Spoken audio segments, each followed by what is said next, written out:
कल हमने आपको एक क्वेश्चन दिया था कहावत हिंदी की, जो सुख छज्जू के चौबारे, ना बलक ना बुखारे।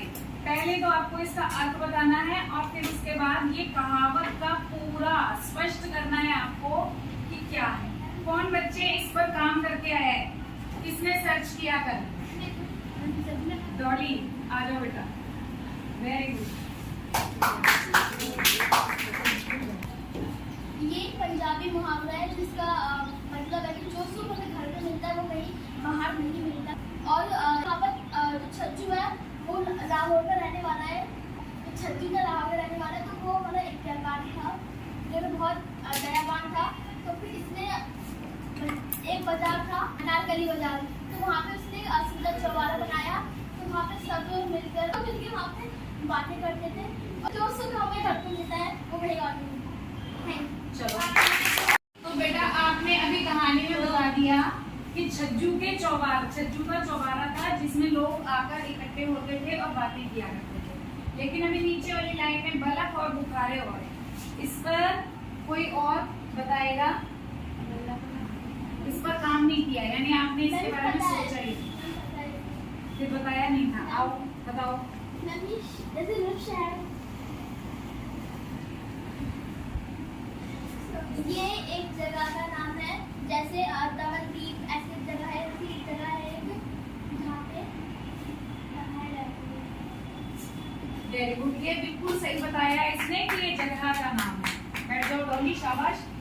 बलक अफगानिस्तान में एक इमारत है, बहुत ही खूबसूरत है ये। और बुखारा भी उज्बेकिस्तान में एक इमारत है जो बहुत खूबसूरत है।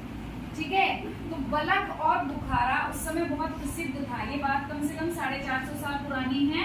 और ये जो छज्जू की बात कही गई है ये भी बादशाह जहांगीर के समय की बात है। ठीक है, तो उसमें एक इनकी मित्र मंडली में एक आदमी था, छज्जू की मित्र मंडली में, जिसने कहा कि मैं बलक और बुखारा घूमने जाता हूँ, बहुत अच्छी जगह है। तो वहाँ गया, लेकिन बलक घूम करके ही आ गया और बुखारा नहीं गया। जब वो आया तो उसके दोस्तों ने पूछा कि तुम बहुत जल्दी आ गए, तुम तो घूमने गए थे। तो उसने कहा कि मुझे वहाँ मन नहीं लगा, मेरा मन नहीं लगा वहाँ, क्योंकि जो आनंद मुझे छज्जू के चौबारे में मिलता है, बैठकर बातें करने में, अपनी दुख सुख की बातों को एक दूसरे में बांटने में मिलता है, वो मुझे न बलक में न बुखारे में कहीं नजर नहीं आया। और तभी से एक कहावत बन गई, जो सुख छज्जू के चौबारे, ना बलक ना बुखारे।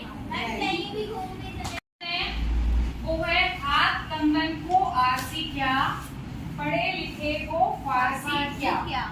इसको आपने स्पष्ट करके बताना है कि क्या बताया गया। सुनी तो है आपने कहावत? कोई बताएगा इसका मीनिंग? अभी नहीं आ रहा, तो आप कल इस पर सर्च करके आएंगे और कल बताएंगे। ठीक है।